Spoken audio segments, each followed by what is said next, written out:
Om Sadashiva Samarambam Shankaracharya Madhyamam Asmadacharya Paryantam Vande Guru Paramparam Ishvaro Guratmeti Murti Veda Vibhagine Vyomabda Vyapta Dehaya Dakshinamurtaye Namaha Sava Vedanta Siddhanta Gocharam Tamagocharam Govindam Paramanantam Satguru Pranatoshimaham Om Shanti Shanti Shanti Om. Este canto de invocacional, né, nos faz lembrar dos ensinamentos, né, que nós estamos desdobrando no que diz respeito a esse conhecimento, que é um conhecimento revelado pelo Lord, pela consciência, né, através do Lord Ishvara, através do Rishis, e passados, né, passado adiante, passado de geração a geração, no início de forma verbal, através dos milênios. Esse é um conhecimento que não foi originado pela mente humana, mas foi revelado à mente humana diretamente, né, da consciência. Então, esse é o conhecimento direto, que não é um produto da mente humana, mas foi revelado com o propósito de libertar a mente humana do samsara. A gente vai poder ver um pouco sobre este tipo de conhecimento, tá? Nessa classe de hoje. Então, o verso 27 diz que se um homem sábio perguntar a um homem ignorante sobre a existência do ser, o homem ignorante dirá, o homem ou a mulher, naturalmente, né? O ser humano dirá que não existe o ser, que não existe tal coisa como a existência do ser, o que prova a existência da autoignorância. Então, o Vidyaranya agora começa a apresentar, né, este fenômeno chamado autoignorância, que mais à frente vai ser contestado, né, com base a algumas escolas de pensamento dualistas, né? E o Vidyaranya está apresentando agora, né, a base na qual essa discussão se desenvolverá, né?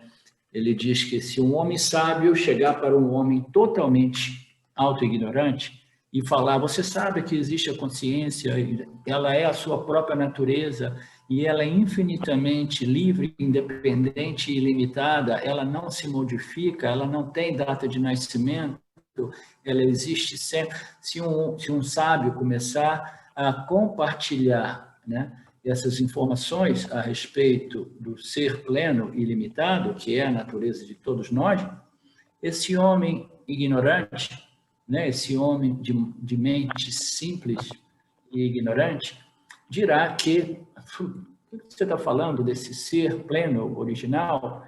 Aquilo que existe é Deus e o homem simplesmente é matéria.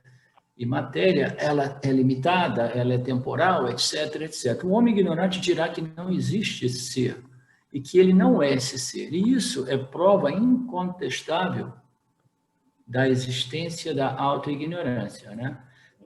Então, nós temos... esse é um ponto interessante. Diversas vezes nós, né, entramos nessa análise que diz que o ser é autoluminoso, né, evidente, ele é sempre brilhando, e a autoignorância é simplesmente uma sobreposição, ela é quase que totalmente irreal, mas ainda assim ela afeta a experiência humana de todos os dias, né? Então, aqui ele está, neste contexto, afirmando a existência da autoignorância, apresentando um exemplo muito simples. Se eu for falar com os meus vizinhos aqui, onde eu moro, existem muitos vizinhos que são pessoas de mente muito simples, porque são pessoas com pouca educação, são aquilo que a gente chama, em geral, os roceiros do interior, né? Se eu for falar sobre isso com ele ele naturalmente, ele né, deixará claro de que tudo isso para ele é simplesmente uma viagem, uma loucura, não existe. Existe somente Deus e existe o homem é simplesmente matéria, né? E essa matéria é limitada em todos os sentidos, né? Então, esta é a prova incontestável de que a autoignorância existe. No verso 28, Vidyaranya prossegue dizendo: a experiência direta contradiz a crença de que a consciência, que é o ser ilimitado, é ignorante da sua natureza, pois o ser jamais permanece oculto. Então, agora, já de um outro ângulo, o Vidyaranya, ele vem e ele apresenta um contra-argumento dizendo que a experiência direta, essa experiência direta se refere ao conhecimento direto, o conhecimento, o autoconhecimento, tá? O conhecimento direto e imediato, eu sou a consciência que brilha sempre, jamais não presente, né? Então, esta experiência, conhecimento, de novo, cabe ressaltar que cada uma dessas palavras, elas têm como objetivo convir, né, alguns conceitos, algumas noções, e dependem muito do contexto, né? Essa palavra experiência, ela se refere ao conhecimento, mas o conhecimento e a experiência, eles são interligados. Muitas vezes nós dizemos que a experiência é o conhecimento, entendeu? Visto do ponto de vista experiencial. Ou às vezes nós dizemos que a experiência é o conhecimento em seu estado relacional com objetos de experiência, né? Toda vez que a consciência contata um objeto, então nós temos esse fenômeno chamado consciência, experiência, que nada mais é do que conhecimento ou consciência. Então, o conhecimento direto contradiz a crença de que a consciência, o ser, é ignorante da sua natureza. Por que Vidyaranya coloca esta afirmação agora? Ele coloca essa como um contra-argumento já da ideia, da noção de que a autoignorância é real, ela existe, como no verso anterior foi dito, né? A prova da existência da autoignorância é irrefutável. Mas essa ignorância, ela não é real, ela é aparente, porque quando nós investigamos devidamente, né, com a ajuda da lógica, como apresentada pelas escrituras dos Upanishads, quando a gente segue aquela lógica, a gente se dá conta de que a consciência, né, essa consciência, ela brilha sempre, ela é sempre presente através dos 3 estados de consciência humana. Ela é sempre presente e as análises do Vedanta provaram claramente para a Silvânia que essa consciência jamais se modifica, né? Então, ela não somente é sempre presente, mas ela jamais se altera, ela jamais se modifica em contato com os objetos, né? Então, essa consciência, ela é sempre presente, brilhando através dos 3 estados, né? Portanto, a ignorância do ser é somente uma aparência, né? Essa experiência contradiz a crença de que a consciência, o ser, é ignorante da sua natureza. O ser jamais permanece oculto. Então, quem é ignorante de sua própria natureza? Não, o ser, ele brilha sempre. O Shiva é que, né, devido a esse poder imposto por Maya, ele acaba sofrendo desse vírus chamado avidya, né? A crença, né, de que eu sou corpo-mente e eu sou limitado em todos os termos e sentidos, né? Então, a experiência direta, o conhecimento direto, o autoconhecimento, a compreensão, né, que se manifesta, né, através dessa constante e sempre mais profunda interpretação e análise das declarações dos Upanishads, ela vai provar que o ser está sempre presente e que não existe ignorância de sua própria natureza, porque o ser é sempre presente. Mas ainda assim, a A autoignorância existe do ponto de vista do Jiva sob o feitiço de Maya, sob o spell of Maya, né? O ser jamais permanece oculto. Por que nós podemos afirmar isso com total certeza? Porque nós já, né, somos estudantes do Vedanta, avançados, e nós seguimos essa lógica diversas vezes, e a gente não tem nenhuma dúvida de que este ser, ele permanece iluminando todas as transações do Jiva, né? Através dos 5 koshas, através dos 3 corpos, através dos seus 3 estados de consciência. Esta consciência é a única realidade realmente presente, sem jamais se modificar. A definição de realidade é aquilo que é sempre presente, sem jamais modificar-se. Então, nós sabemos que essa consciência existe e que ela é autoevidente. Ela jamais é ocultada pela mente, ela jamais é ocultada pelos pensamentos, ela jamais é ocultada pelos objetos, porque ela é a luz iluminando todos os objetos do mundo. Como você pode experimentar o mundo dos objetos sem a presença da luz do iluminador?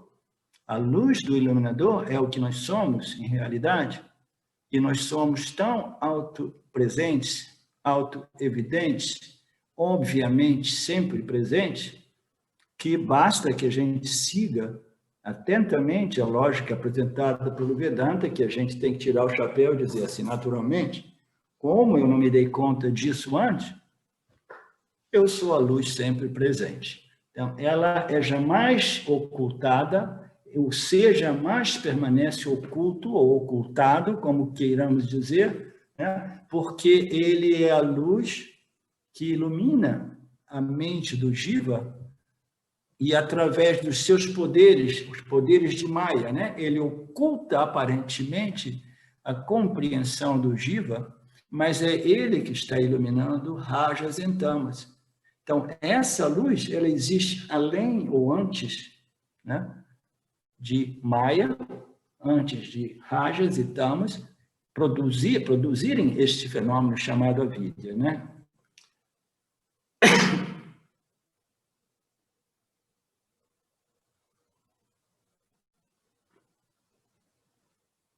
O ser não é ignorante da sua natureza, o ser jamais permanece oculto, porque o ser se trata de você, você nunca é não consciente, você nunca é não existente, né? A nossa consciência é sempre presente. Como é que a gente sabe que a nossa consciência é presente até mesmo durante o sono profundo? Porque a gente já compreendeu que a consciência e a existência são os 2 aspectos do ser pleno.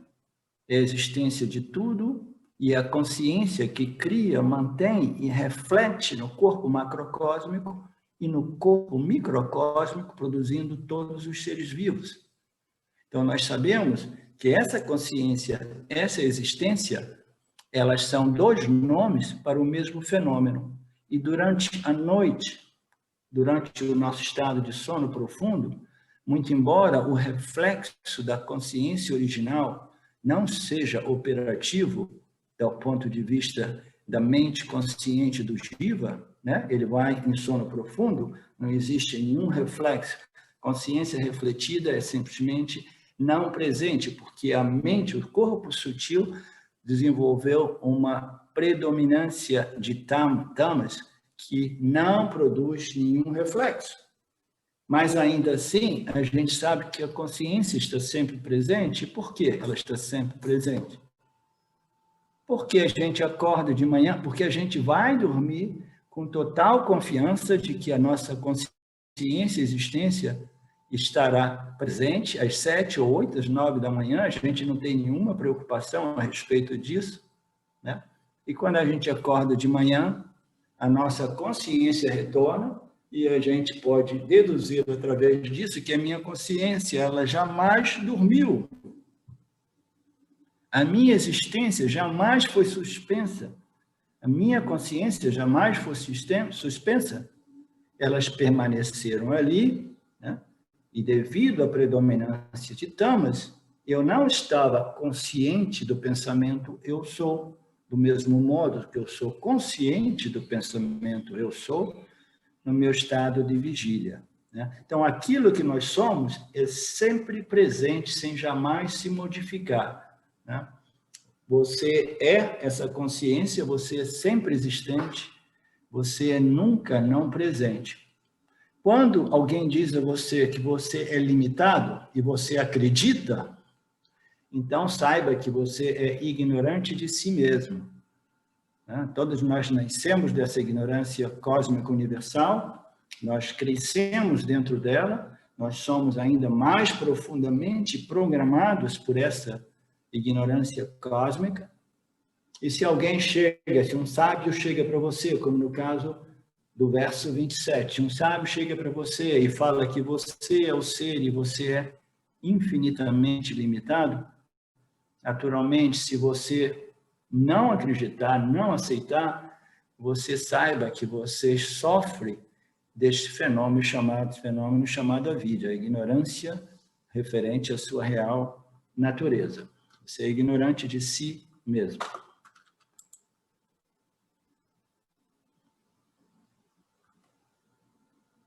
Tudo bem aí? O pessoal está chegando aqui? Deixa eu ver quem que chegou.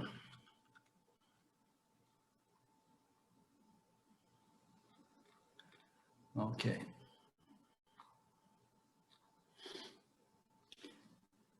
Então, agora nós vamos desdobrar um argumento que é muito comum, né, no mundo espiritual, entre o não dualismo e o dualismo, né?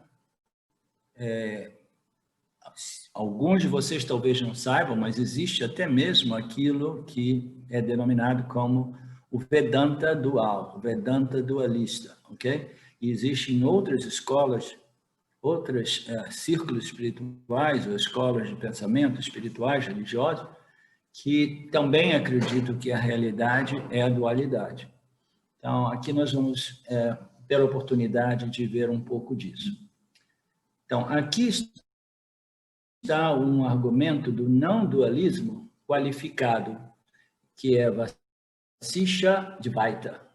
Esse argumento ele vai ser apresentado em contraposição ao Vedanta não dual, né? O Mayavada.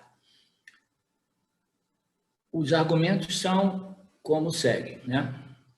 A ignorância não pode ser localizada na consciência, porque ambos, a consciência e a ignorância, não podem existir simultaneamente. Será que esta é uma afirmação correta? Vamos ler todos os 8 argumentos primeiro. Aqui diz, a ignorância não pode ser uma sobreposição na consciência, não pode ser dentro da consciência, localizada na consciência, porque a ignorância e a consciência não podem existir simultaneamente, né? Como alguns de vocês já devem saber, não é bem assim. Mas o objetor continua dizendo que sem ignorância, como pode haver essa ocultação do ser? Então, o terceiro argumento, ele continua dizendo, se não existe a ocultação do ser, como pode haver uma projeção, vikshepa, né? Lembra que primeiro existe o fenômeno chamado avarana, né? Avarana ele vai ocultar e vikshepa irá projetar um mundo de nomes, cores e formas, né? O argumento 4 diz, se não há avarana nem vikshepa, como você pode dizer que samsara é uma projeção, adhyasa, uma sobreposição? Portanto, o samsara não é uma sobreposição, o samsara é real. Portanto, você não pode obter moksha através do conhecimento, do jnana. Você não pode obter moksha através do jnana, porque o conhecimento não removerá ou cancelará samsara, aquilo que, segundo a lógica apresentada pelos dualistas, é real, né? Então, repetindo, portanto, você não pode obter moksha através do conhecimento. Por quê? Porque o conhecimento não remove samsara, né? O que é real, segundo eles. O conhecimento apenas remove a ignorância, né? Mas não remove samsara. E eles estão dizendo que samsara é real, dualidade é realidade, não existe projeção, a criação é feita de tal modo dualista que existe o espírito e a matéria e ambos são reais. Essa é a base de toda a ciência espiritual dualista. O conhecimento apenas removerá a ignorância. Número 7. Após o conhecimento eu sou ser, após o conhecimento ou autoconhecimento ou conhecimento do ser, você deve praticar bhakti, porque bhakti é o que conduz à libertação.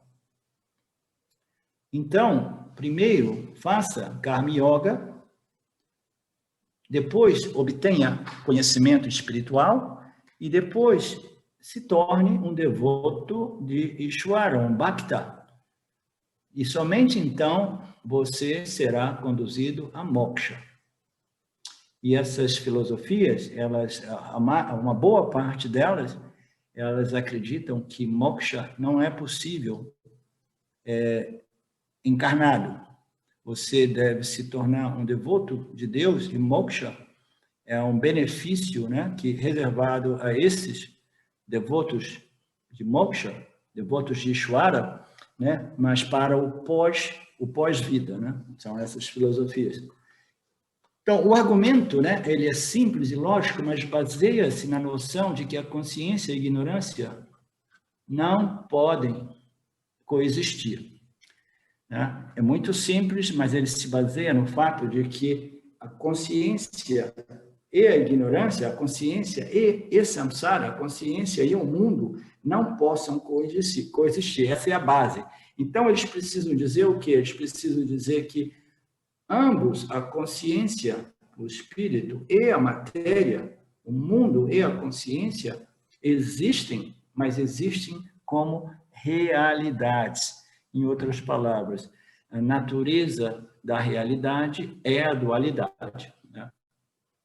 Então, o primeiro argumento, a ignorância não pode ser localizada na consciência, porque ambos, a ignorância e a consciência, não podem existir simultaneamente. Essa afirmação, segundo a nossa Sampradaya, né, ela é absolutamente incorreta, porque a ignorância ela existe simultaneamente na consciência. Tudo existe na consciência, né?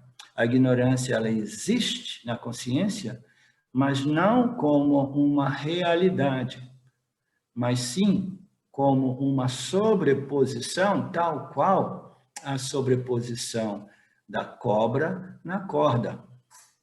A corda é a única realidade, a consciência é a única realidade. A projeção da cobra é devido a essa ignorância imposta por Maya, chamada avidya, que faz com que uma infinidade de nomes, cores e formas sejam sobrepostos na consciência. Então, a consciência, ela existe simultaneamente com esta projeção. A projeção existe, mas ela não é real. É parte de uma ordem secundária de realidade, que é o que nós chamamos sobreposição. Sobreposição, o adhyasa, é simplesmente uma sobreposição naquilo que é uma única realidade. Então, a ignorância não pode ser localizada na consciência? Não, é incorreto. Segundo a nossa tradição, a ignorância ela é localizada na consciência porque todo e qualquer fenômeno e conhecimento e ignorância, né, a respeito de qualquer que seja o objeto de conhecimento, tudo isso são fenômenos objetos e eles ocorrem dentro do âmbito da consciência. A ignorância não pode ser localizada na consciência, portanto, não é de acordo com os ensinamentos dos Upanishads, tudo ocorre dentro da consciência, porque ambos existem simultaneamente. Como eles podem existir simultaneamente? Como duas ordens, né? Duas ordens da mesma ordem não dual. É muito curioso falar em duas ordens de realidade, né? A realidade Brahman e a realidade projetada por Maheshwara. É curioso falar sobre isso, porque, ao mesmo tempo, as escrituras dos Upanishads, elas afirmam que a natureza da realidade é um sem o outro. A natureza da realidade é não dualidade. Mas, ainda assim, nós dizemos que, dentro dessa ordem de realidade, existe Satya e Mithya. Né? Aí a gente coça a cabeça e diz assim, putz, mas que contradição, né? Enorme já do início dizer que existe Satya e existe Mithya, uma vez que nós já consideramos e aceitamos o fato de que a natureza da realidade é um sem o outro. Então, que história é essa de Mithya? Né? Que história é essa de projeção, de sobreposição? Esta ordem de realidade sobreposta na consciência, ela existe como uma ordem secundária dentro do âmbito da ordem primária, que é a única realidade. Em outras palavras, Mithya existe dentro do âmbito de Satya como uma ordem de realidade aparente, do mesmo modo que todos os objetos projetados numa tela de cinema existem, mas como uma ordem de realidade aparente. Quando nós investigamos profundamente e devidamente, nós verificamos que não são reais, embora existam. Né? Portanto, a ignorância e a consciência existem simultaneamente e fazem parte de ordens de realidades que não se obstaculizam, que não se contradizem, que podem existir simultaneamente. Tá? Do mesmo modo que o espaço escuro e o espaço ensolarado do estado de sonho, do sonhador, sonhando no seu quarto escuro, a escuridão do seu quarto e a luminosidade da praia onde ele estava sonhando, elas não se contradizem, elas não se obstaculizam, elas existem simultaneamente, a luz do sonho e a escuridão do quarto, porque elas pertencem a essas duas ordens de realidades que não se misturam, não se contradizem, ok? Então, uma é a única realidade, a realidade não dual, e a outra é simplesmente uma projeção, um sonho, ok? Uma sobreposição. No segundo verso, Vidyarani apresenta esse argumento dizendo, sem ignorância, portanto, como pode existir a ocultação do ser? Primeiro ele diz que não existe ignorância, porque a ignorância não pode coexistir com a consciência. Depois ele diz, sem ignorância não pode existir a vidya, né? E se não há ocultação ou a vidya, como pode haver a projeção? Se não há a varana, como pode haver vikshepa? Né? Ele vai seguindo essa lógica. Se não há varanda nem vikshepa, como você pode dizer que samsara é uma sobreposição? Né? Se não existem as duas, é parte de uma análise, de uma lógica inicial equivocada, que é aquela de que a consciência e o mundo, ambos são reais. Ok? So, nós, os assim chamados Mayavadas, né, aqueles que compreendem que existe um poder chamado Maya, que projeta essa ordem de realidade aparente, que existe, mas não é real. A gente precisou compreender, através das revelações de Ishvara, que existe um poder inerente à consciência, que não é nem parte integrante da consciência, porque a consciência é partless, é um todo sem partes, né? Mas, ainda assim, ela não existe fora do âmbito da consciência. É aquele fenômeno mais próximo que existe da consciência. É a dualidade primordial. A dualidade mais primordial que existe é a consciência e o Mr. Maya, né? Essas energias primárias, Sattva, Rajas e Tamas, né? Então, nós compreendemos que não existe uma criação sem um Criador, e para que essa criação exista, é necessário um princípio capaz de criá-la. E a consciência não faz nada, é a carta. E os nossos ensinamentos demonstram isso claramente, que isso que nós somos não faz nada, é o princípio, o testemunho livre de qualquer ação. Então, naturalmente, se existe uma criação, essa criação precisa ser rastreada ao Criador. O Criador não é a consciência, portanto, a compreensão lógica é que existe um poder, e esse poder nos foi dito, chamado de Maya, né? O grande ilusionista, né? O grande magician. Né? Se não há ocultação, como pode haver, então, a projeção? Se não há avarana nem vikshepa, como você pode dizer que samsara é uma projeção? Ele está querendo dizer, não, samsara é uma realidade, não é uma projeção na tela da consciência. Portanto, samsara é real.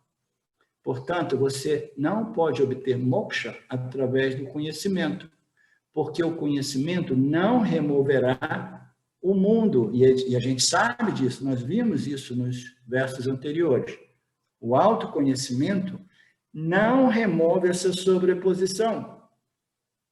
O autoconhecimento simplesmente esclarece na mente do buscador de moksha, deste autoconhecimento e libertação, que existem duas ordens de realidade, que uma é real e a outra é aparentemente real. Né? De tal modo que esse jiva humano já não sofre essa aflição nesta interação com este mundo, com esta ordem de realidade aparente, entendeu? Que aflige a mente de quase toda a humanidade, porque todos creem que isso seja real, que a realidade é dualidade, né? Mas moksha não se trata de remover o mundo dos objetos, não se trata de cancelar samsara, de cancelar o mundo, né? Mas aqui eles dizem que você não pode obter moksha através do autoconhecimento, porque esse conhecimento não remove o mundo, e o mundo é real para eles. É real por quê? Porque o autoconhecimento não remove ele. Eles pensam que aquilo que não pode ser removido pelo intelecto humano é real, é prova de sua realidade. Então, eles não compreendem que dentro de Mithya existem 3 subordens de realidade. As 3 subordens de realidade dentro dessa realidade aparente chamada Mithya é Ishvara, Jiva e Jagata. Okay? Jagata é governada por suas leis. O Jiva vive como o agente que interage e conhece, experimenta a criação. E Ishvara, né, com sua força, com suas energias e com sua inteligência, ele vai governar, ele vai gerir todo esse sistema chamado Ishvara, Jiva e Jagata. Então, o mundo é projetado por Maya e Ishvara. Maya e Ishvara existe numa subordem de realidade mais sutil do que o Jiva.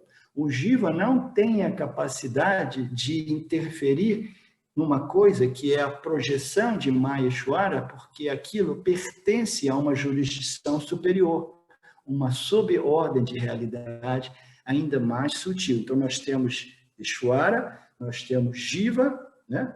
E nós temos Jagata. São 3 subordens que existem simultaneamente sem se obstaculizarem, sem se contradirem. Portanto, o Jiva não pode fazer o mundo de Ishvara desaparecer, porque aquilo pertence a Maya Ishvara, ok?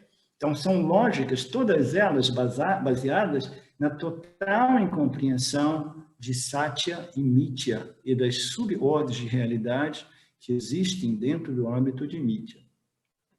Você não pode obter moksha, ele diz, através do jnana, porque o conhecimento não irá remover a realidade de samsara. O conhecimento apenas remove a ignorância. Eu não sei bem qual ignorância ele se refere aqui, mas vamos ver se fica mais claro agora.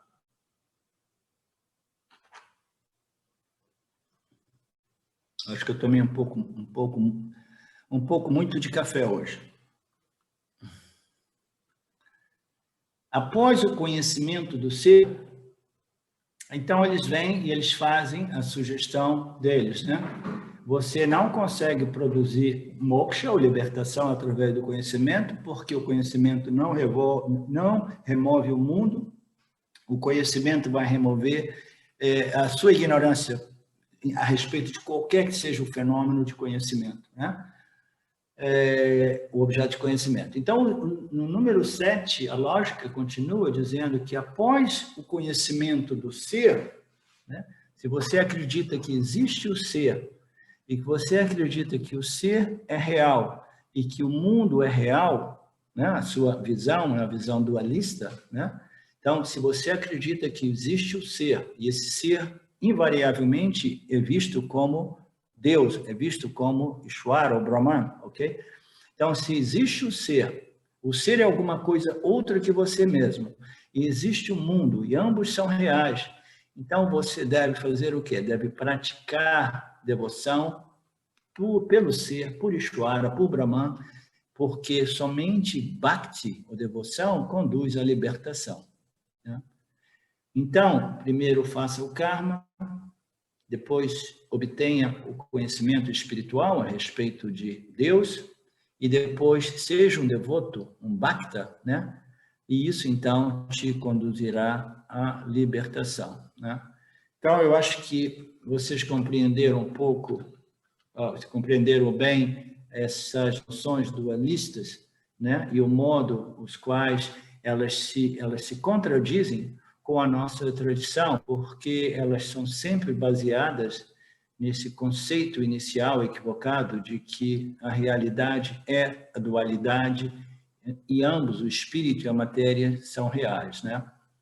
Então, essa ideia de que o conhecimento do ser não basta, por quê? Porque eles não conseguem conceber o conhecimento Aham Brahmasmi, eu sou o ser.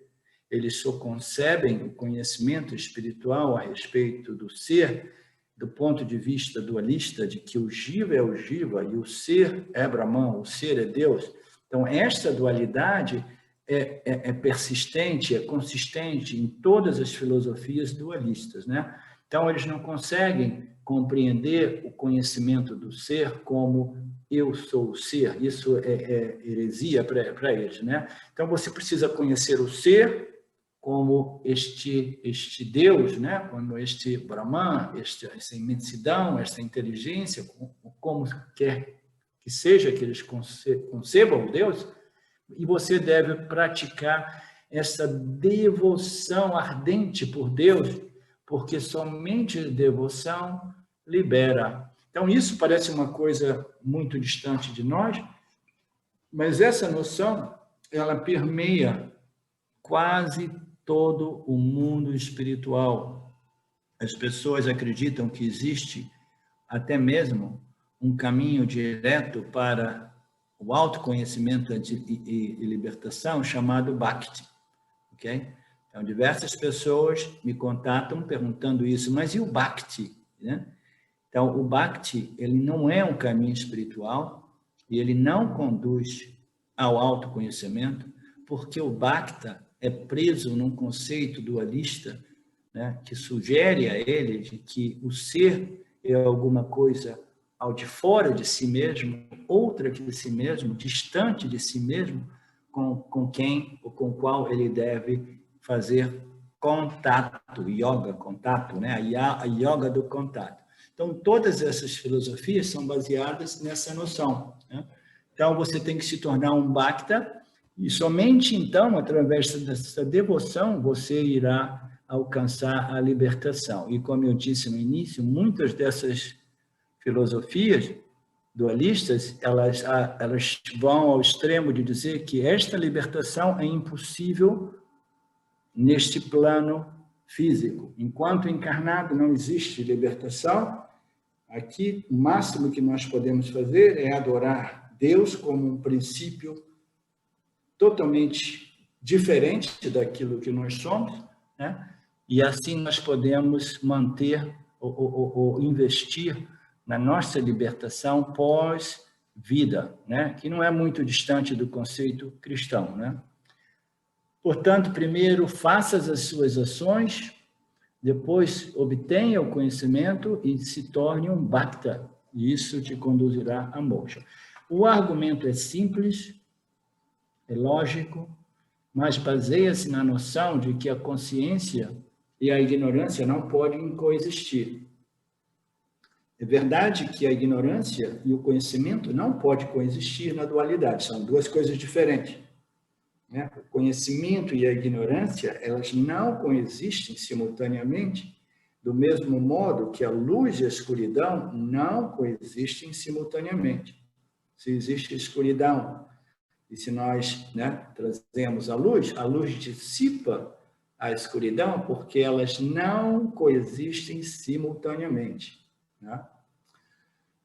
Se você tem um objeto muito quente, você traz uma água muito fria, imediatamente elas vão trocar energia, trocar temperatura, de modo que aquele frio extremo, aquele calor extremo, serão neutralizados. No caso da luz e da escuridão, né, dependendo da luz que você coloque, acenda no seu quarto, a escuridão é totalmente dissipada, mas se for uma velinha pequenininha, a escuridão será parcialmente dissipada. Mas a luz dissipa a escuridão do mesmo modo que a consciência cancela a ignorância, né? Então, a ignorância, sim, ela não pode coexistir com o conhecimento, mas a consciência não.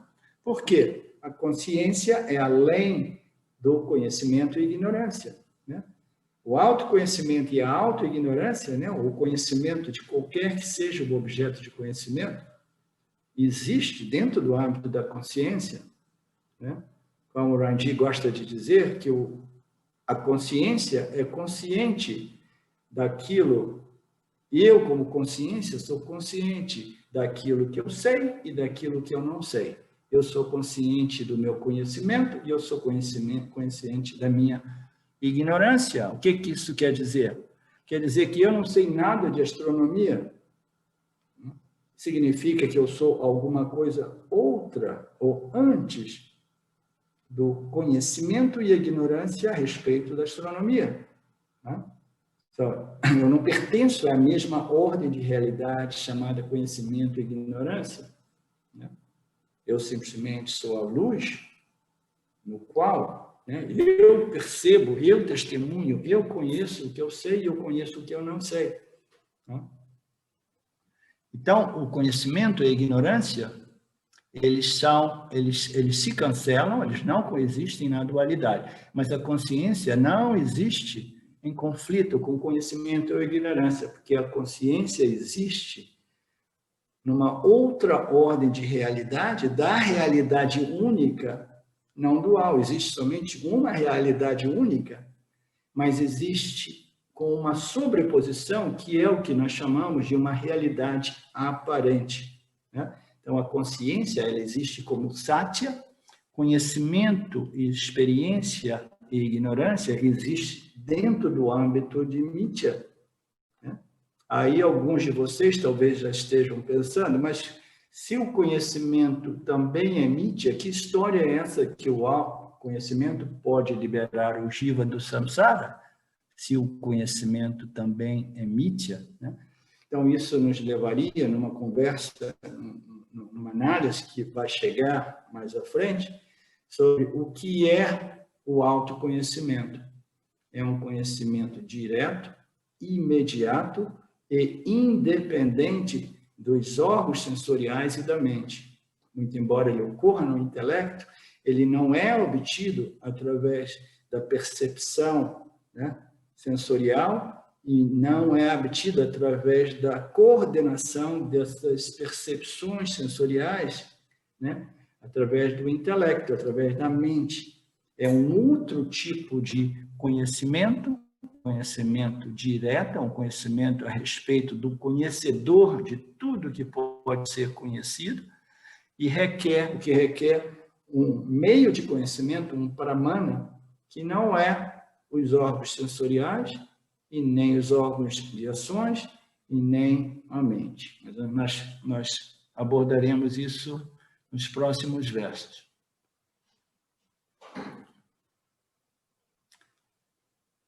A consciência não está em conflito com o conhecimento ou a ignorância, porque o conhecimento e a ignorância pertencem a esta ordem de realidade aparente chamada mithya. Como eu já coloquei, eu sou aquilo que testemunha ou que sabe, né, o que eu sei e o que eu não sei. É a lógica mais simples de compreender que nós, em nossa real natureza como consciência, nós somos satya. Aquilo, né, que pode testemunhar, aquilo que testemunha, né, tudo aquilo que existe como fenômeno de mithya, né? Todos esses objetos de conhecimento ocorrem dentro do âmbito de Satya. No verso 29. Se você basear seu autoconhecimento no testemunho dos sentidos, você não concluirá que você é a consciência não dual. Se você não pode aceitar esta afirmação, esta lógica do Vedanta, de que você é a consciência não dual e ilimitada, como você pode saber a verdade sobre si mesmo? Por quê? Por que ele está dizendo que o único modo de saber sobre você mesmo é seguindo a lógica apresentada ou revelada por Ishvara através dos Upanishads? Por que ele está dizendo isso? Porque os Upanishads, eles são um meio de conhecimento totalmente distinto de todos os outros meios de conhecimento. Todos os outros meios de conhecimento, quando a gente quer estudar matemática, a gente tem que procurar o quê? Naturalmente, um professor de astrologia, né? Não, Estela, não, a gente tem que procurar um professor de matemática, né? A gente procura um professor de matemática porque esse corpo de conhecimento chamado matemática é o pramana, é o meio através do qual nós podemos obter conhecimento matemático. Então, qualquer que seja o conhecimento, né, o objeto de conhecimento, o campo de conhecimento, eles requerem sempre um meio de conhecimento. E esse meio de conhecimento é sempre, inevitavelmente, invariavelmente, fundado ou baseados ou ancorados nos pramanas primordiais do mundo, entendeu? Dualista, que são as percepções sensoriais e a mente que coordena essas percepções sensoriais. Todo e qualquer conhecimento objetivo, conhecimento de fenômenos, né, eles são baseados na testemunha, como diz ali, o testemunho dos sentidos e a mente que coordena essas percepções sensoriais. Todo e qualquer conhecimento objetivo. Ok? Se você procurar descobrir quem você é através desses pramanas, dos órgãos dos sentidos e a mente, você jamais irá obter o conhecimento a respeito de sua real natureza, do mesmo modo que você jamais obterá o conhecimento de astrologia se você ficar estudando com um professor de matemática ou com um professor de química. Você precisa de um meio apropriado, né, que te conduza ao conhecimento, né, que você quer obter. Então, se você se basear no testemunho, né, dos órgãos sensoriais e da mente, né, você não concluirá que você é a consciência não dual. Porque para você chegar a essa compreensão clara e firme e sólida, você precisa de um meio de conhecimento que não seja o conhecimento percepção e inferência. E o conhecimento inferencial é todo ele baseado em conhecimento direto perceptivo através dos órgãos dos sentidos. Okay? Todo e qualquer conhecimento inferencial depende, né, do conhecimento prévio, direto, perceptivo, através do testemunho dos sentidos. O exemplo mais clássico apresentado pelo Vedanta é que se eu vejo que tem uma fumaça, aqui tem muitas queimadas, se eu vejo que tem uma fumaça vindo por trás do morro, eu sei, sem nenhuma sombra de dúvida, que existe fogo. Agora, como é que eu vou saber que existe fogo se eu não estou vendo o fogo? Isso é chamado de conhecimento inferencial. E ele é baseado no fato de que diversas vezes eu testemunhei o fogo e testemunhei o calor e a fumaça como subprodutos do fogo. E eu compreendi que não existe fumaça sem o fogo. Ok? Portanto, estas percepções, esses testemunhos, estes conhecimentos nos sentidos perceptivos foram bem catalogados no meu sistema de memória, de tal modo que Não, se tem fumaça, tem fogo. Portanto, eu sei que tem fogo. Por quê? Porque eu já vi o fogo, eu associei a fumaça ao fogo, né? E agora eu sei que, ou se for de noite, às vezes aqui a gente não vê o fogo, mas a gente vê a luz. Se estiver um pouco atrás do morro, né? Porque eu cheguei aqui, eu ainda presenciei algumas queimadas, né? A gente vê a luz, né, quando é de noite. Então, se tem luz e é de noite, uma luz forte no lugar onde não existe corrente elétrica, eu sei que tem fogo. Esse é o conhecimento inferencial, né? Então, existem meios de conhecimentos que são diretos e indiretos, que são dependentes e independentes. Mas antes disso, vamos concluir esse verso 29. Se você acredita, né, na testemunha do sentido, você não será. Se você utiliza, faz uso da testemunha dos sentidos, do conhecimentos de sensoriais e inferenciais para descobrir quem você não irá compreender que você é a consciência não dual. Por quê?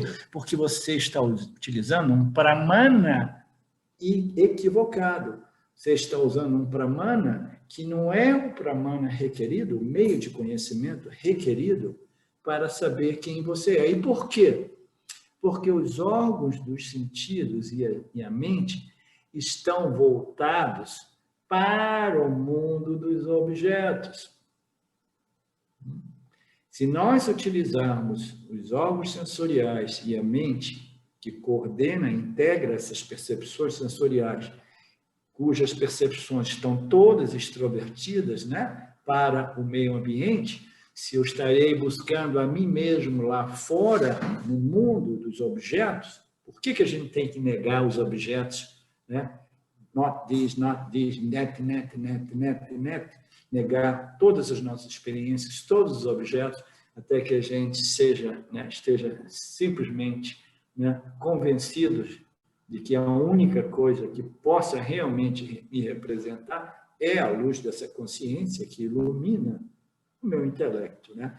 Então, a gente faz isso por quê? Porque os órgãos sensoriais e a mente estão voltadas para Mithya, o mundo das sobreposições de nomes, cores e formas, e ela não consegue apreender Satya, do mesmo modo que a gente vai ler o jornal e a gente nunca vê o papel, a gente só vê as letras, as palavras e os conceitos sobrepostos no papel. Tá? A mente está voltada, extrovertida para a Mithya, a nossa realidade, a nossa real natureza é Satya, nós precisamos de um outro meio de conhecimento que não sejam os órgãos perceptivos sensoriais, e esse meio de conhecimento, muitas vezes referido como o terceiro olho, ou sexto sentido, é o Vedanta, ou os Upanishads. É um pramana, é um meio de conhecimento que revela para o indivíduo a sua real natureza, que não pode ser obtida através da percepção dos objetos de mídia, muito embora no final de todo esse processo a gente precise voltar, dar esse espaço para trás e reconhecer que eu também estou em tudo que existe em mídia, entendeu? É aquela tal história. Mídia também sou eu, muito embora eu não seja mídia. Mídia é somente uma sobreposição que existe dentro de mim, mas eu não sou mídia, né? Se você não aceitar a lógica do Vedanta, como você conseguirá saber a verdade sobre si mesmo? Impossível. A experiência, esse é o conhecimento através dos sentidos. O conhecimento através dos sentidos é o que nós chamamos de experiência. O conhecimento através da compreensão desses ensinamentos é chamado revelação. São duas coisas diferentes. A experiência é sensorial e a revelação é uma função intelectual, né, na medida que nós seguimos a lógica apresentada pela Pramana chamada Vedanta, né? Como você pode saber a verdade sobre si mesmo? A experiência, né, o conhecimento experiencial, sensorial, não pode negar a existência da consciência. Naturalmente, não pode negar, muito embora as pessoas neguem, porque se elas começam a querer buscar, como os cientistas nos dias de hoje, eles estão querendo encontrar o God particle, como alguns dizem, né? Eles querem encontrar a essência, né? A essência da criação, né? Onde é que existe? Qual é o denominador final mais comum, a essência de tudo que existe nessa maneira? Mas eles estão buscando isso onde? Nos objetos de mídia, fenômenos, né? Não importa o quantos, né, subatômicos eles sejam, mas ainda assim eles estão extrovertidos na direção de mídia, buscando a partícula Deus, a essência da criação. Você jamais encontrará isso no campo dos objetos, né? Você jamais obterá essa compreensão. A experiência, o conhecimento sensorial não pode negar a existência da consciência, né? Porque a consciência não é a disposição dos órgãos sensoriais.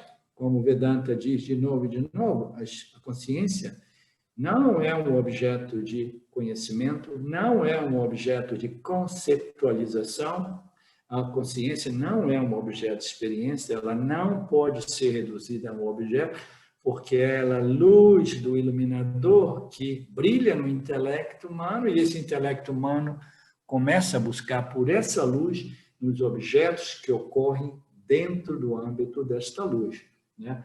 Então, você jamais irá encontrar, jamais irá conhecer a sua real natureza. Essas experiências extrovertidas através dos órgãos sensoriais não cancelam a existência da consciência como a luz do iluminador, porque os meios de conhecimento em que ela se baseia, esses conhecimentos sensoriais e inferenciais, os sentidos, eles não são os meios adequados para revelar a consciência.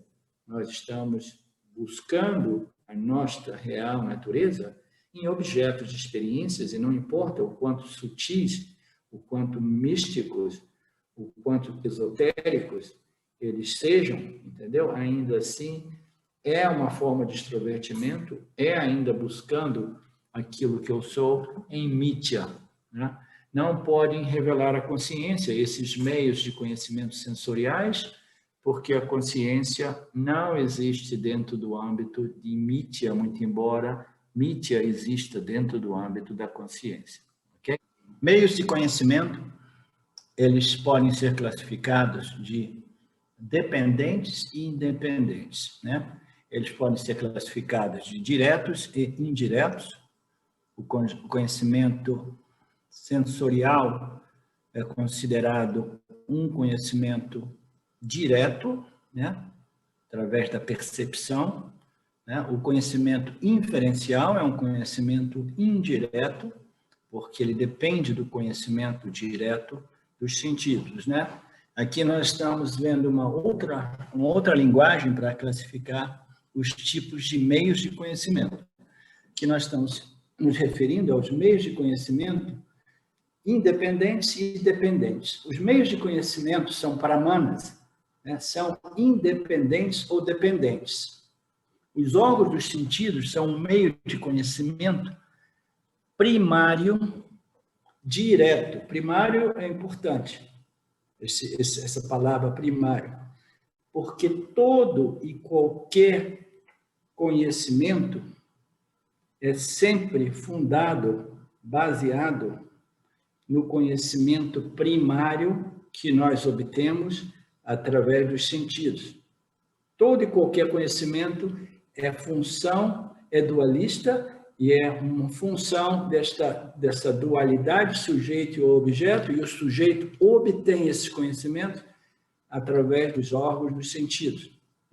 Então, os órgãos dos sentidos são um meio de conhecimento primário, e ele é direto, e ele não depende de nada além de um objeto de conhecimento.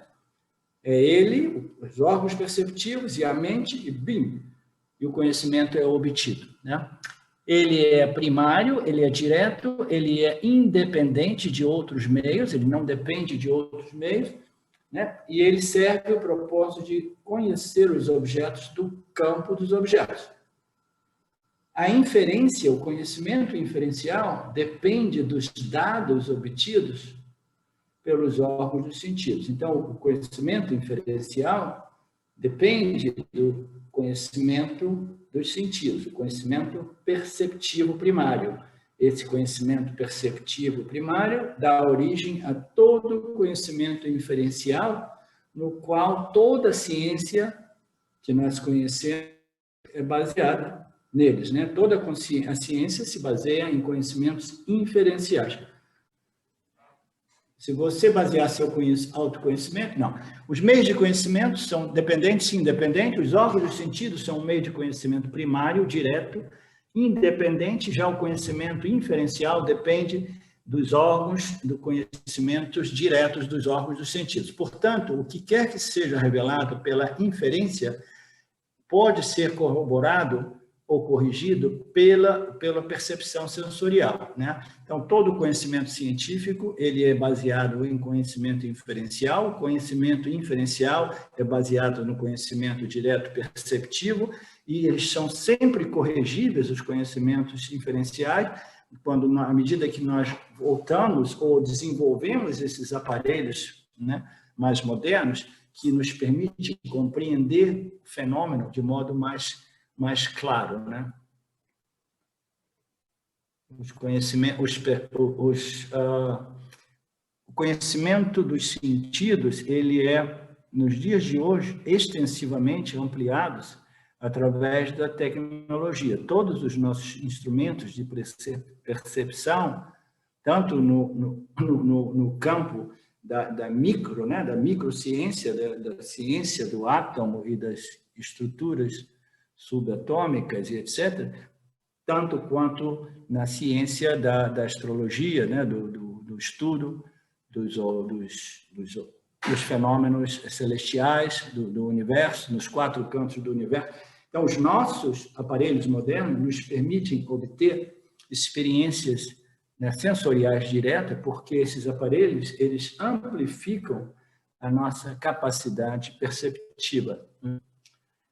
O Vedanta é um meio de conhecimento primário e independente. Então, agora nós estamos voltando. Ontem nós dissemos que os sentidos, os órgãos sensoriais, é um meio primário e um meio direto e um meio independente, né? E agora nós estamos dizendo que o Vedanta também é um meio primário e independente.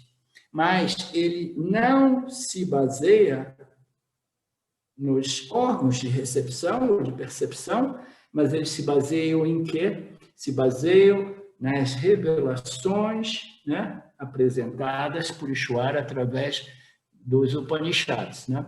O Vedanta é um meio de conhecimento primário também, ele é independente e ele é um meio de conhecimento que é mais interessante, é que ele é direto.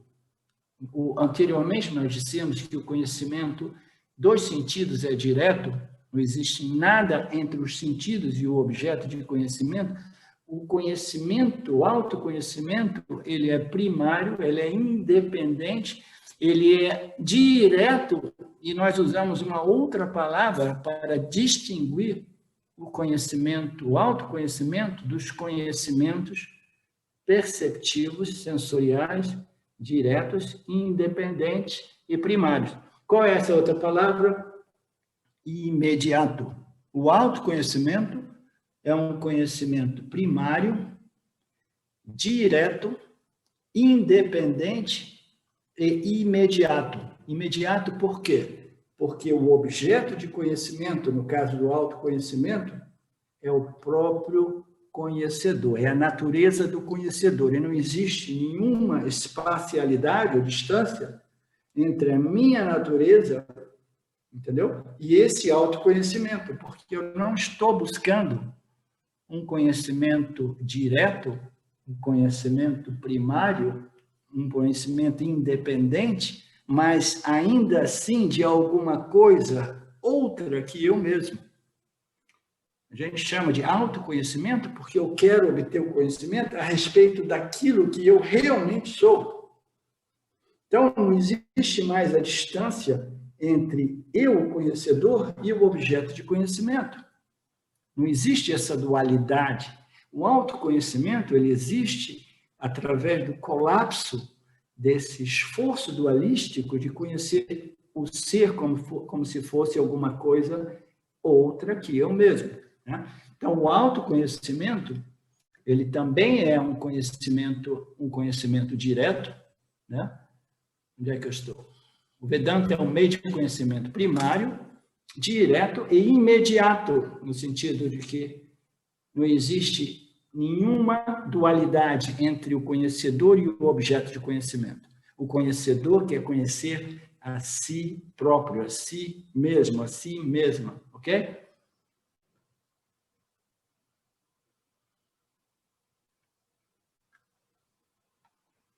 Portanto, o Vedanta é o meio, as palavras, não nos sentidos, e pode ser refutado por ele. O Vedanta é o meio de conhecimento primário, independente, direto e imediato, que se baseia nas revelações das palavras dos Upanishads, as palavras reveladas pela consciência através do Lord Ishvara, e não se baseia nas percepções dos órgãos dos sentidos. E não pode ser negado, rejeitado pelos órgãos dos sentidos. É isso que é a coisa mais importante da gente compreender. Nós buscamos o ser através dos órgãos dos sentidos e a mente, e a gente tenta invalidar as declarações dos Upanishads como se esse pramana, esses órgãos de percepções sensoriais tivessem o poder de invalidar o conhecimento direto, eu sou o ser. Por quê? Porque esse conhecimento, esse meio de conhecimento, de percepção dos sentidos, ele não tem nenhum poder a respeito do autoconhecimento, porque ele está direcionado para a mithya, ok? Então, aqui está dizendo que esses conhecimentos, o Vedanta é um meio de conhecimento primário, direto, imediato, independente, que se baseia na revelação das escrituras, não nos sentidos. E esse autoconhecimento não pode ser negado, rejeitado ou validado pelos pramanas, chamados os órgãos dos sentidos, porque os órgãos dos sentidos não são os meios de conhecimentos adequados para julgar ou validar ou rejeitar as afirmações dos Upanishads. Ficou claro isso para vocês? Ok.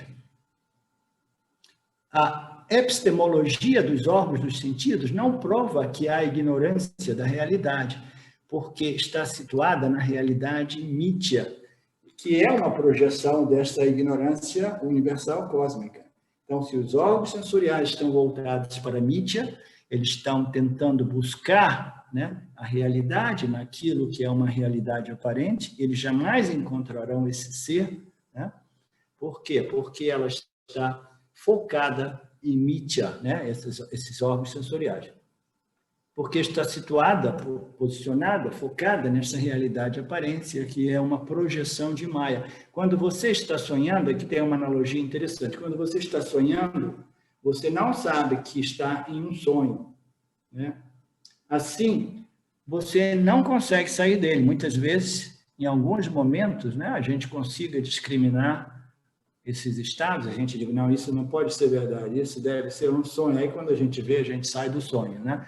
Mas, em geral, a gente, quando está no sonho, a gente não consegue sair dele, a gente crê que o sonho seja real. Se alguém dentro do sonho lhe disser que você está sonhando, que isso somente é um sonho, você usará a lógica do sonho para rejeitar esta afirmação, né? Você vai usar a lógica do sonho. Do mesmo modo, nós tentamos utilizar a lógica obtida através dos órgãos sensoriais para invalidar a nossa real, as declarações dos Upanishads que afirmam a nossa real natureza como a consciência infinitamente não limitada. Então, este meio de conhecimento, este pramana, é totalmente inadequado do mesmo modo que os argumentos dos sonhos são inadequados para provar, né, a irrealidade do sonho, porque você está utilizando o mesmo meio de lógica, a mesma ordem, a mesma ignorância, né? O mesmo tipo de argumento. Ok, mas a lógica dos sonhos não leva em conta o fato de que existe um estado de vigília no qual se aplicam leis diferentes. O Vedanta prova a existência da auto-ignorância porque as palavras do Vedanta não se baseiam no conhecimento dos sentidos. O conhecimento do Vedanta, esse pramana, esse corpo de conhecimento, ele serve ao propósito de reexaminar as nossas experiências de tal modo que ela possa cancelar essas noções dualistas equivocadas que nós temos a respeito da nossa natureza e a natureza do mundo, né? O Vedanta irá provar que a ignorância existe. O que isso significa? Nós estamos ainda aqui debatendo, né, aquela objeção apresentada por Vidyaranya, dizendo que a auto-ignorância não pode ser real, não existe, etc, etc. O Vedanta prova a existência da ignorância. E por que é importante essa afirmação? Porque a menos que a gente seja consciente de que existe a auto-ignorância, essa auto-ignorância jamais será abordada e cancelada. O Vedanta diz assim, olha, você está sofrendo porque você está acreditando que tudo isso seja real. E essa ideia de que a realidade é a dualidade, que os objetos existem como o único meio de resolver essa problemática humana, né? Toda essa noção equivocada é o que nós chamamos de ignorância ou avidya. A ignorância existe e é melhor que você se dê conta que você está sendo operado pela ignorância quase que todo o tempo, né? Então, o primeiro passo, né, neste processo de neutralização ou remoção desta ignorância é reconhecer que a ignorância existe. Portanto, o Vedanta, para chegar no Vedanta, a gente tem que ter uma humildade enorme, porque nada pode ser feito a menos que o indivíduo aceite e assuma, entendeu? A sua condição como vítima desta força universal cósmica chamada avidya, né? Total ignorância a respeito da minha real natureza não limitada.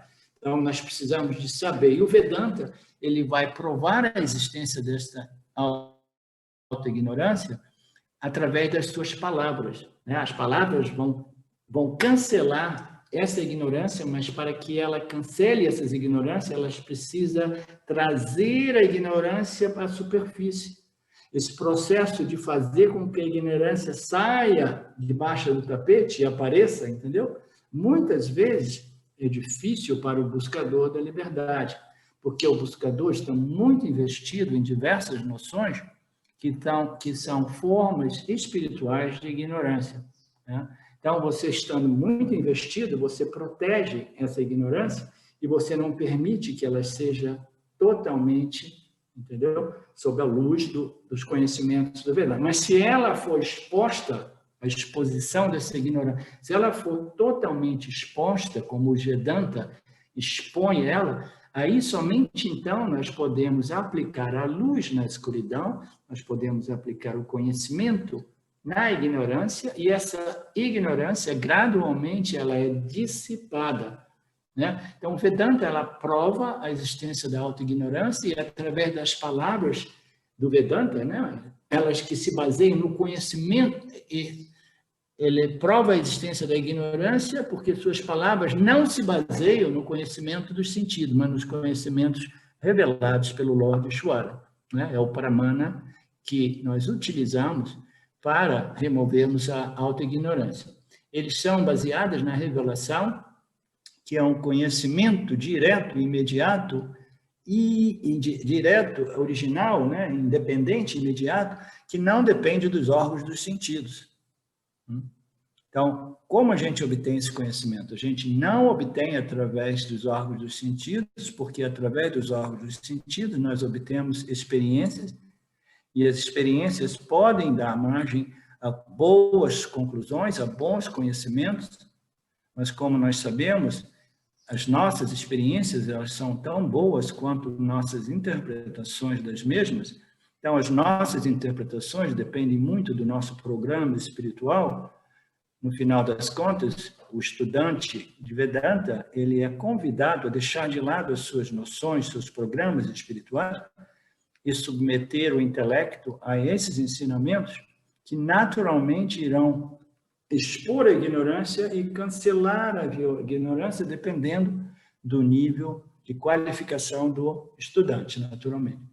O Vedanta, portanto, prova a existência da auto-ignorância porque suas palavras não se baseiam no conhecimento inferencial ou conhecimento sensorial. São palavras baseadas nas revelações, que são conhecimentos não gerados pelos sentidos. A revelação é gerada pelo ser na forma de Ishvara. É como se Ishvara tivesse criado o universo, dentro do universo, né? O agente que conhece o universo surge e esse agente ele sofre, né? E nessa inevitável influência de rajas e tamas que faz com que ele não consiga ver o papel do jornal, ele vê somente as palavras, as frases e os conceitos. Ele não consegue ver o ser, ele não consegue ver a tela do cinema, ele só vê as imagens, os nomes, as cores e as formas. Então, Ishvara, né, conhecendo, compreendendo essa situação, ele simplesmente revela as escrituras diretamente, que é um conhecimento que não foi originado de algum indivíduo.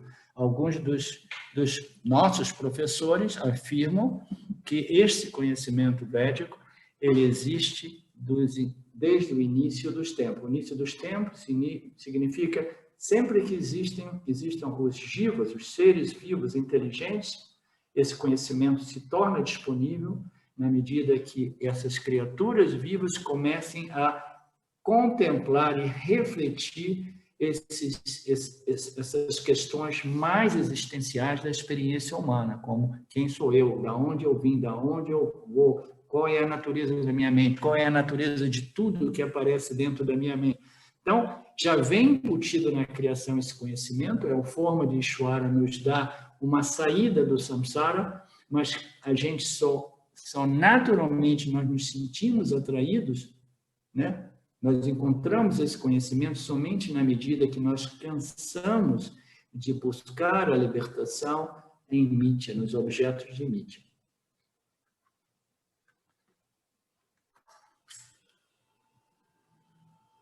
A revelação é gerada no ser na forma de Ishvara. Quando a mente é extensivamente purificada e satívica, né? Quando a mente é dominantemente satívica, essa revelação do ser, ou qualquer outro tipo de conhecimento, mesmo conhecimentos científicos, aqueles rahas, né?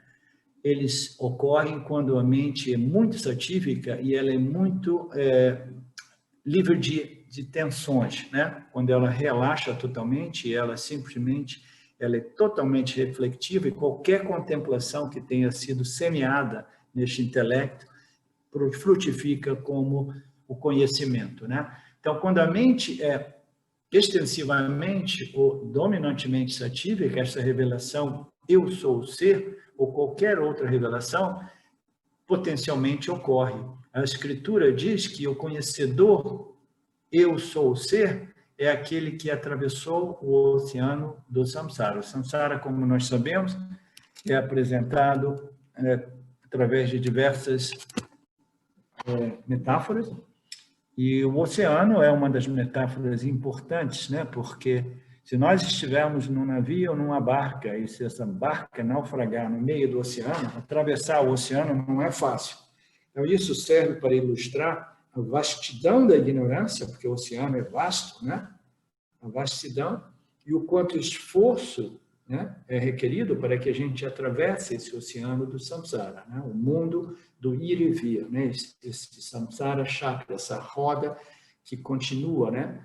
De novo, produzindo novos nascimentos para que o jiva continue tentando resolver esta problemática existencial humana.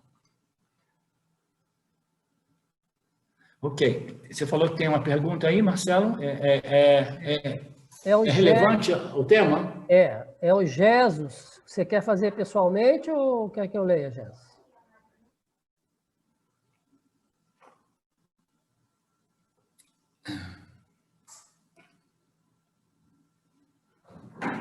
Bom, a pergunta é a seguinte. Bom dia, professor. Uma pergunta sobre os meios de conhecimento. Sendo que tudo que aparece na consciência são objetos, podemos dizer que o Vedanta também é um objeto na consciência e como objetos podem nos levar à realização? Lembro que sou iniciante do Vedanta. Sim, o Vedanta também é um objeto dentro do âmbito de Mitya, tá? Então, o Vedanta também é Mitya, por isso que a gente diz que o objetivo no Vedanta não é alguma coisa que a gente precise carregar para o resto de nossas vidas. A melhor analogia para exemplificar... Ouviram? A melhor analogia para exemplificar, para ilustrar o Vedanta nesse contexto, é que o Vedanta é como um espinho, né? Você foi na floresta, você já deve ter ouvido essa metáfora, você vai na floresta, aí você está de pé nu, e aí um espinho entra e você não consegue tirar com a sua unha, então você pensa, putz, eu preciso de um pramana, eu preciso de um meio para remover esse espinho, né? Então você pega um espinho maior ainda, mais afiado e, né, cuidadosamente você retira o outro espinho. Então o Vedanta é Mitya, é um corpo de conhecimento que foi revelado a partir de Satya, mas foi manifesto através de Mitya, e ele é manifesto como uma lógica, né, composta por palavras e conceitos, frases e conceitos, que servem o propósito de reexaminar as nossas experiências mal digeridas, mal observadas, né, e cancelar todas as noções equivocadas que nós temos a respeito da nossa natureza e a natureza do mundo, né? Então, o Vedanta é, sim, um objeto. O Vedanta, como meio, como pramana, é um pramana, como qualquer outro objeto de conhecimento, como qualquer outro meio de conhecimento, também é um objeto. Por quê? Eu conheço todos os meios de conhecimento. Eu não tenho tempo e disposição de utilizar ou de me envolver com esses meios de conhecimento para ter conhecimentos de química, física, matemática, astrologia, física, etc. Eu não tenho interesse, entendeu? Eu compreendi que todos os conhecimentos, né, não irão resolver essa problemática humana. Então, o Vedanta é um outro objeto, Porque o que é um objeto? É alguma coisa que eu consigo objetivar, é alguma coisa que aparece dentro do âmbito da minha consciência. Então, o corpo de conhecimento de física, por exemplo, quântica, é um objeto porque eu sou testemunha, eu conheço, eu sei que existe isso, e isso, portanto, é objetivável por mim, portanto, isso é um objeto. Vedanta é um objeto como qualquer outro pramana. A diferença é que o Vedanta é um pramana, é um objeto que serve o propósito de cancelar ou neutralizar ou remover todas essas noções equivocadas, deixando o Jiva, isso é o que nós chamamos de revelação. A revelação é um conhecimento daquilo que não precisa ser produzido, que já existe. Né? Conhecimento revelado, o mais simples exemplo é o conhecimento, quase não todos os conhecimentos científicos são conhecimentos revelados. Por quê? O mundo como nós o conhecemos é uma ordem, é uma estrutura totalmente inteligente e baseada em puro conhecimento. Né? Então, quando nossos cientistas descobriram, por exemplo, a lei da gravidade, não é que alguém inventou a gravidade, nós descobrimos a gravidade e a gravidade sempre existiu. Do mesmo modo, todas as leis do universo, elas existem, mas o Jiva humano, em sua capacidade de conhecimento extremamente limitada, ele conhece um pouco dessas leis e muitas vezes esses conhecimentos são sujeitos a revisões, correções, etc. Né? Então, o conhecimento da gravidade é um exemplo que nos explica o que é o conhecimento revelado. Então, o ser é a natureza do Jiva, o Jiva, sofrendo desse fenômeno chamado avidya, ele acredita que ele é o corpo, que ele acredita que ele é a mente. Né? Então, o Vedanta serve o propósito como um objeto, como um pramana, ele serve o propósito de cancelar ou neutralizar a ignorância. Do mesmo modo que uma substância alcalina, né, é utilizada para neutralizar a acidez do estômago. Quando a gente ingere uma substância alcalina, porque nós estamos sofrendo de acidez, por exemplo, a gente ingere aquela substância, aí o que ocorre com a acidez? A acidez, ela se transforma em alcalinidade? Não. A acidez, ela é neutralizada pela substância alcalina e aí depois eu sou livre de quê? Eu sou livre da acidez e do alcalino.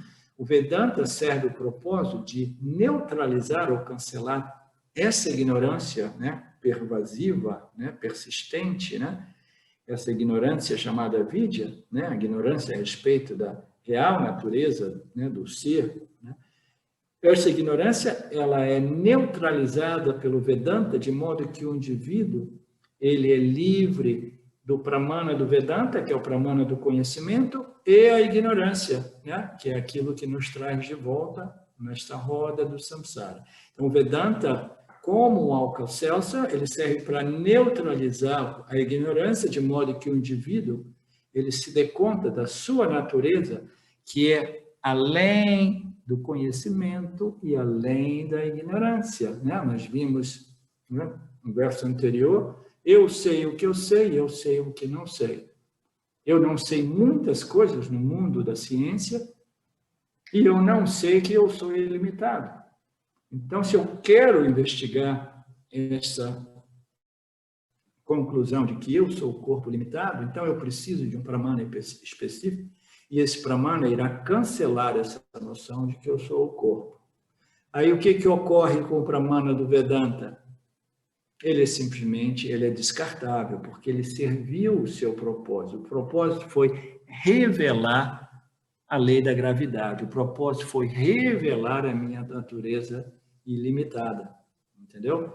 Então, o Vedanta é sim um objeto, todos os pramanas são objetos, eles existem dentro do âmbito de Nitya, mas eles servem o propósito de revelar Satya, a única realidade, a realidade que é a natureza de tudo e de todos. Responde, Jesus. Jesus? Ok.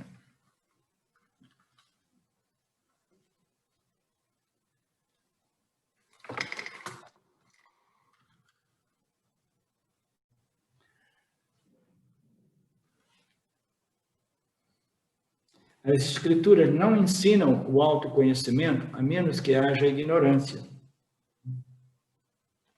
A menos que haja a ignorância e a menos que exista um intelecto capaz, né, de assimilar o conhecimento.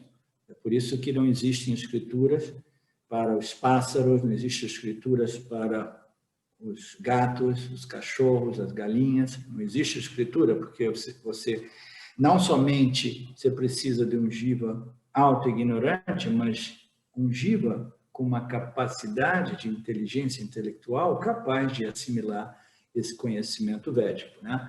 Então, as escrituras não ensinam o autoconhecimento a menos que haja a ignorância e o intelecto inteligente. Se você deseja o autoconhecimento, você não será atendido ao escolher os seus sentidos e a inferência como os meios de conhecimento, né?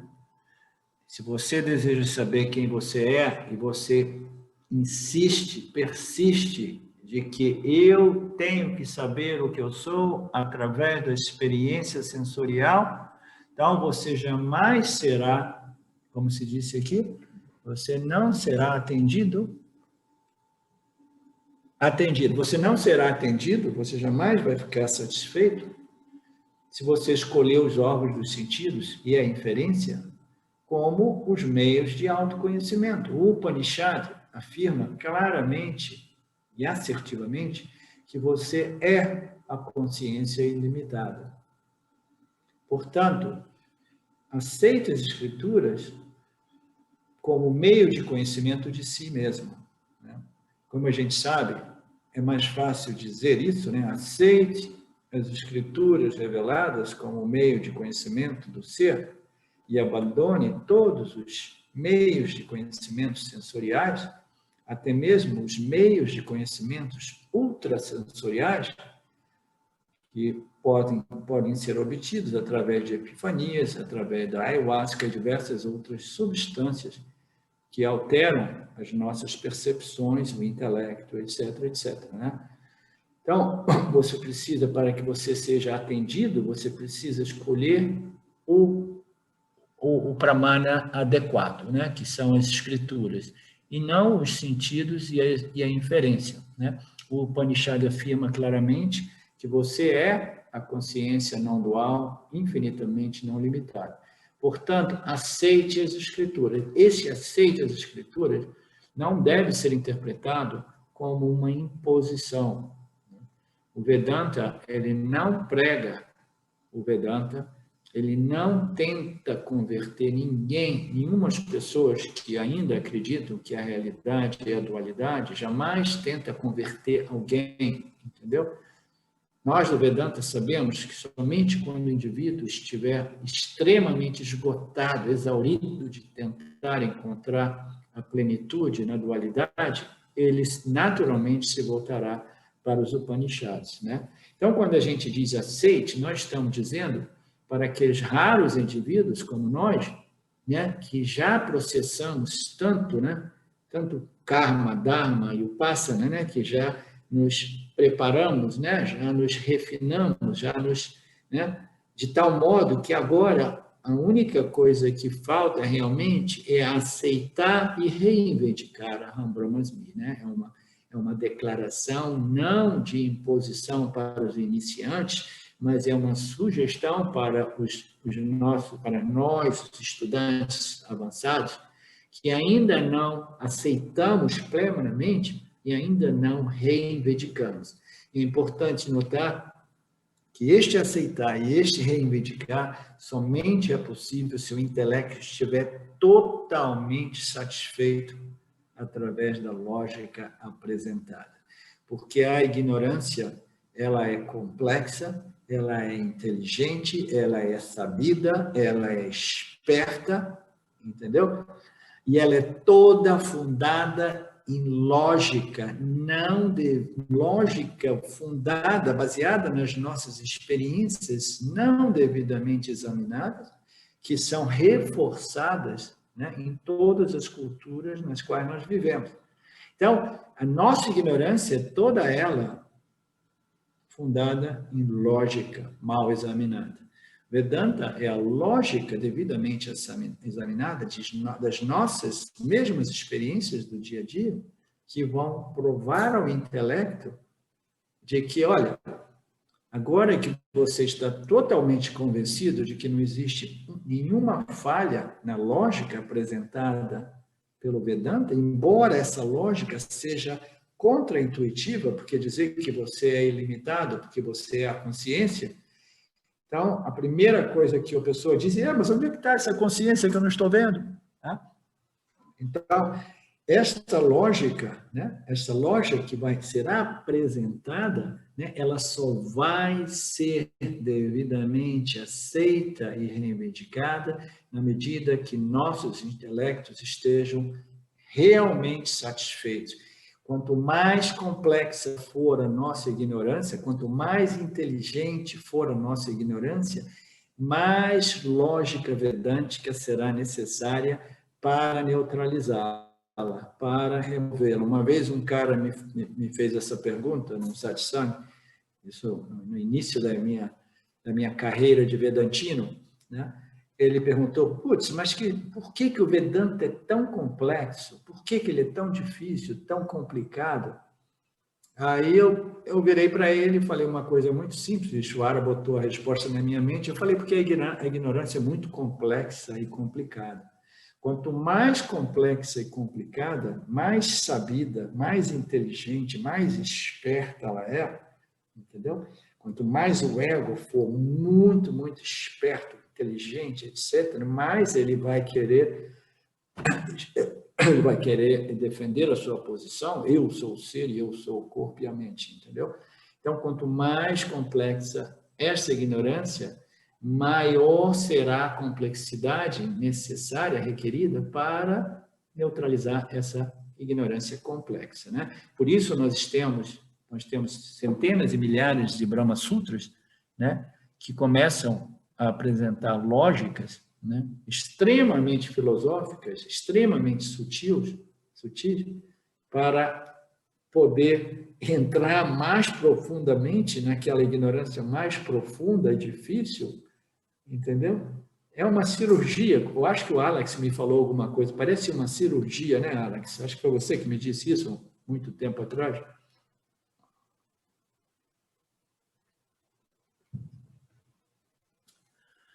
Ok. O Upanishads afirma claramente que você é a consciência, portanto, se você estiver pronto, aceite as escrituras como o único pramana, o pramana principal, né, para obter esse autoconhecimento.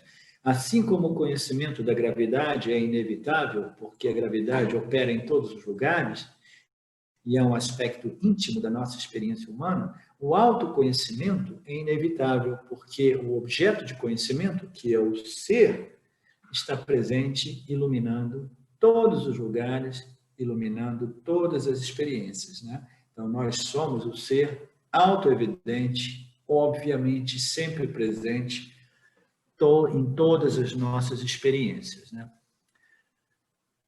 A lógica não pode refutar o conhecimento adquirido pela experiência ou o conhecimento adquirido pelo Vedanta. A lógica não pode negar o conhecimento adquirido pela experiência ou o conhecimento adquirido pelo Vedanta. A lógica serve somente para facilitar a assimilação de um meio de conhecimento. Isso é muito interessante. Eu conheci já algumas pessoas aqui onde eu estou vivendo, e uma dessas pessoas me disse muito delicadamente e amigavelmente, né? Me disse que eu sou muito intelectual, né? Muito mental, muito intelectual, muito complicado, né? Eu nunca tive nenhuma conversa sobre os Upanishads ou Vedanta, mas simplesmente quando eu falo, em geral, eu falo com um certo nível de profundidade, né? Então, as pessoas pensam que a lógica seja um problema, né? Que a lógica seja alguma coisa para ser abandonada, a mente, o intelecto, a lógica, né? Uma análise lógica, análise, né? Quando Shimayananda dizia analyze, né? Então, a galera do mundo espiritual vai pensar, o quê? O cara é doido, analisar. Eu quero me livrar da mente, eu quero me livrar do intelecto, eu não quero mais pensar, discriminar, analisar, entendeu?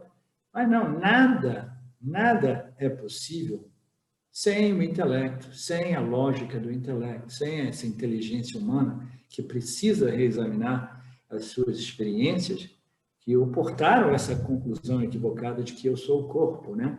Este é o propósito do Vedanta. A lógica é uma coisa positiva e ela não pode negar o conhecimento sensorial, o conhecimento inferencial. A lógica, ela serve para propiciar esse conhecimento. Não existe nada de maligno na lógica.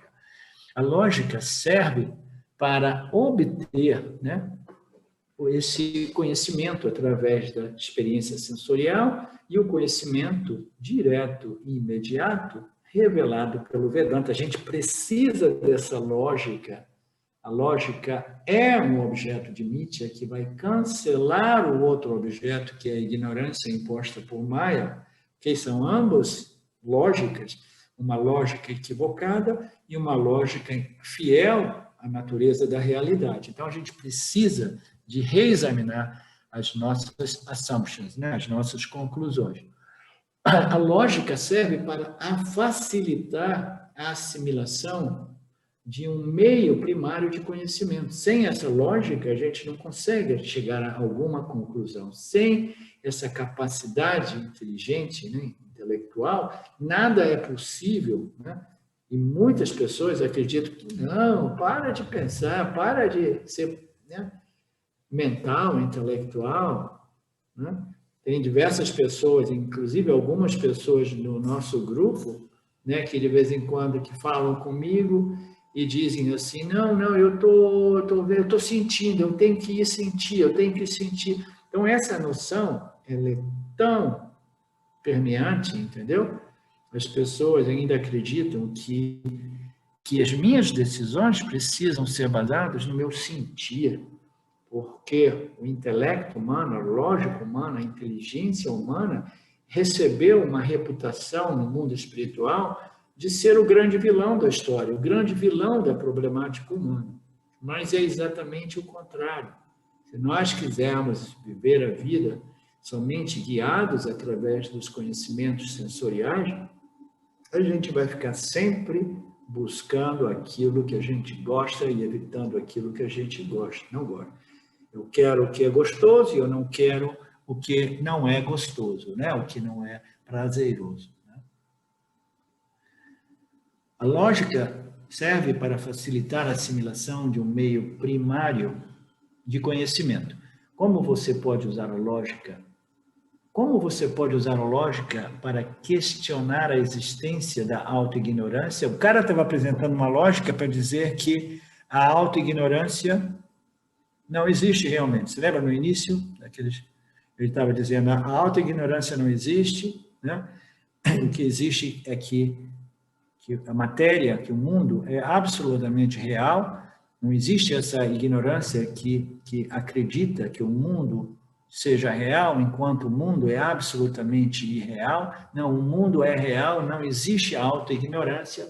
Então, essa é a lógica apresentada pelo objetor, né? A lógica não pode, né? Como você pode usar essa lógica para questionar a existência de avidya, já que a investigação incorreta de sua própria experiência prova que você não sabe que você é a consciência? Então, as pessoas que estão negando, né, a ignorância, elas estão negando este autoconhecimento a respeito da realidade não dual daquilo que nós somos. E essas pessoas, elas são totalmente guiadas por esses conhecimentos sensoriais. Então, se eles estão utilizando esses conhecimentos sensoriais, a investigação delas, inevitavelmente, é incorreta.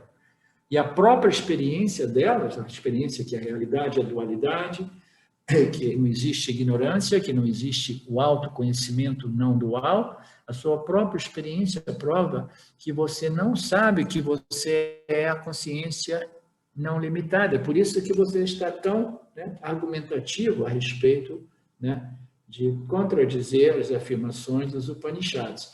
É claro que o objetor, neste caso, não sabe que ele é a consciência, ele não sabe que a consciência é não dual, né? Que o ser é a consciência e a existência, ele acredita que o ser seja Deus, que o universo é real, né? A consciência, a mente é real, ele vem a consciência como a mente, e Deus é a única realidade, né? E Deus é a realidade absoluta, como muitos deles dizem, né? Mas eles pensam que tanto Deus quanto o mundo são reais. A análise da própria experiência, usando as ferramentas do Vedanta, nos ajuda a interpretar corretamente nossas experiências como o ser, a consciência experimentando a si mesmo, provando que existe apenas um ser ilimitado. Se existe apenas um ser, ele deve ser livre de qualquer limitação, porque não existe nada além de si mesmo que possa limitá-lo. É uma afirmação interessante. A gente só pode realizar a nossa natureza ilimitada na medida que a gente compreende que a minha natureza como consciência e existência é a mesma natureza de tudo e de todos. Porque existe somente uma consciência, uma existência. E quando existe um sem um segundo, não existe nada além de mim mesmo que possa me limitar. Por que é me limitar? Porque, ok, tudo isso é meu. Não, mas quando você fala tudo isso, você esqueceu que existem outras dimensões de outros universos, entendeu? Que existem além da sua existência. E Vedanta destrói todos esses argumentos. Tudo isso faz parte desta ordem de realidade aparente que existe dentro do âmbito desta consciência, o princípio testemunha, né? Não experiencial, consciente, testemunhando todas essas dimensões físicas, materiais e otherwise, né? Os sutis, ou imagináveis. Então, tudo isso para dizer, para nos apresentar, para nos convencer que a lógica do Vedanta irá nos ajudar a interpretar corretamente as nossas experiências como o ser pleno experienciando a si mesmo, né? Existe somente uma consciência, uma existência, e se existe experiência, existe dentro do ser, através dos jivas humanos, que são os agentes existem dentro desta ordem aparente, que existe, mas não é real, e se nós dizemos que não, mas as experiências existem, então nós temos que, né, fazer um passo para trás e dizer, ok, se nós precisamos, queremos aceitar o fato que a experiência dualística existe, ela só pode ser o ser experienciando a si mesmo nesta ordem de dimensão, ordem de realidade secundária aparente chamada mítia, que nada mais é do que uma sobreposição naquilo que é a única realidade, ok?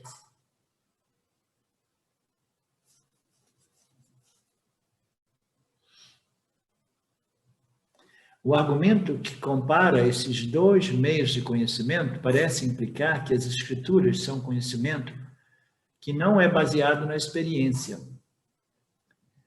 O único conhecimento essencial sobre o qual se baseia a escritura é a afirmação de que a realidade é não dual.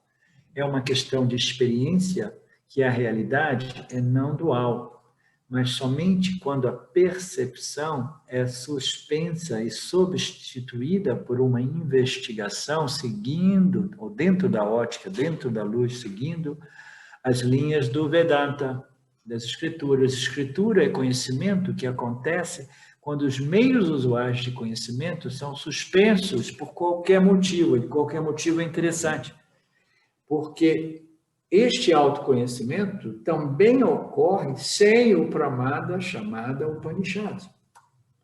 Muitas vezes o indivíduo é já tão maduro, intuitivamente, ele fez já tantos trabalhos em nascimentos anteriores, que até mesmo na ausência do pramada chamados Upanishads, né, este conhecimento é revelado. Por quê? Ele, de qualquer modo, intuitivamente, ele abandona o conhecimento sensorial, né? E a mente como meio para descobrir quem eu sou. Né? Então, essa passagem aqui é muito interessante. É uma questão de experiência, que a realidade é não dual, mas ela somente é possível. Mas que tipo de experiência isso também daria margem a um satsang de outra meia hora aqui. É uma questão de experiência que a realidade é não dual, mas esta experiência barra conhecimento somente é possível quando a percepção, quando esse fascínio pelo conhecimento perceptivo, quando essa obsessão de buscar, né, o ser nos objetos, quando esta tendência extrovertida, quando rajas, entendeu? De qualquer modo, eles são equilibrados ou regulados e a mente desenvolve sattva.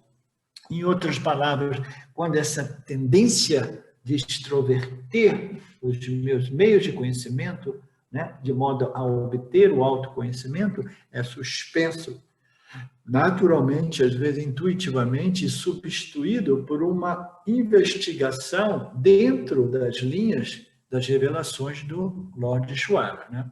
Então, quando essa tendência do yoga, né, de tentar encontrar a minha plenitude num objeto de experiência é suspensa e é substituída por um desejo de compreender a minha natureza, que já é inteira, cheia e completa, seguindo as linhas dos ensinamentos do Vedanta, e às vezes não é necessário nem tanto o ensinamento, né? Porque o indivíduo já tem esse ensinamento muito bem plantado em seu corpo causal. Né? Então, quando esse desejo pela experiência sensorial é convertido por um desejo de contemplar e investigar a minha real natureza, aquilo que já é inteiro, pleno e completo, seguindo a lógica das escrituras, a escritura é conhecimento que acontece quando esses meios de conhecimento sensoriais, né, perception e inferência, são suspensos por qualquer motivo que seja. Né? Naquele momento, e muitas vezes no passado eu me referia como um momento de intenso sattva, e nós estamos semeando esse conhecimento através desse vichara, dessa inquirição, dessa investigação, desse estudo, dessa contemplação. A gente vai semeando, e de repente, num determinado momento, num momento de intenso sattva, né, esse conhecimento é revelado no intelecto do indivíduo e o conhecimento direto, livre, independente, imediato, eu sou o ser, ele ocorre quando o indivíduo menos espera, né? É quando a ficha cai, e é bom lembrar que às vezes a ficha cai sem fazer barulho, quando eu costumo dizer, né?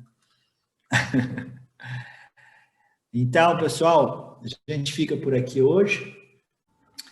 Om Purnamada Purnamidam Purnamudachyate Purnasya Purnamadaya Purnameva Vashishyate.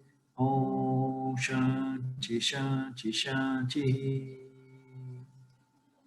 Obrigado, Lorde. Obrigado a todos. Até a próxima. Saudações.